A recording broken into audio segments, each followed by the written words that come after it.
جب آپ بیمار ہوتے ہیں تو آپ ڈاکٹر کے پاس جاتے ہیں، گاڑی خراب ہوتی ہے تو مکینک کے پاس جاتے ہیں، بجلی خراب ہوتی ہے تو الیکٹریشین کے پاس جاتے ہیں۔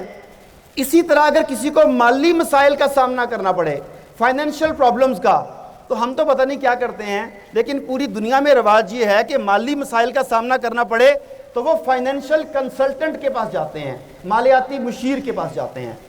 تو ایک آدمی کے مالی حالات بہت خراب تھے، اس نے ایک مالیاتی مشیر کی فیس جمع کی، اسے فیس جمع کروائی، ٹائم لیا، اسے ملنے کے لیے پہنچا۔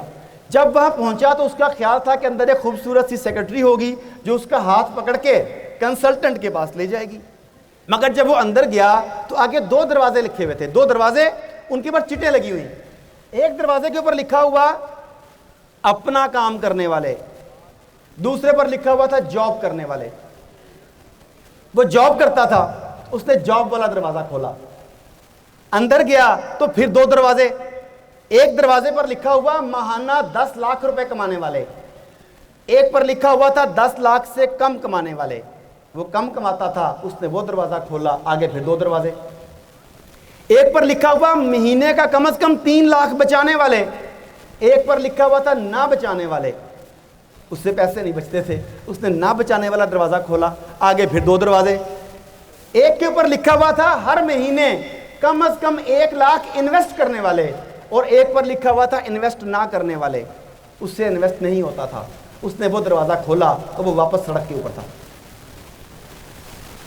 سڑک سے سفر شروع ہوا، سڑک پر سفر ختم ہوا۔ مورل آف دا سٹوری کیا ہے؟ اگر آپ مختلف زندگی جینا چاہتے ہیں تو مختلف دروازے کھولیں۔ اگر پہلا دروازہ ہی غلط کھل گیا تو دوسرا دروازہ ٹھیک کھول لیں، 10 لاکھ کمائیں کم از کم۔ اگر وہ دروازہ غلط کھل گیا تو تیسرا دروازہ صحیح کھول لیں کہ کم از کم 3 لاکھ تو بچائیں۔ اگر وہ دروازہ بھی غلط کھل گیا تو کم از کم چوتھا دروازہ ٹھیک کھول لیں کہ ہر مہینے کچھ نہ کچھ رقم ہیومن کیپٹل میں اور اپنے کیپٹل میں انویسٹ کریں تاکہ آپ کی زندگی بدل جائے۔ اگر آپ نے انویسٹمنٹ کا عمل جاری نہ کیا تو سڑک سے شروع ہونے والا سفر سڑک پر ہی ختم۔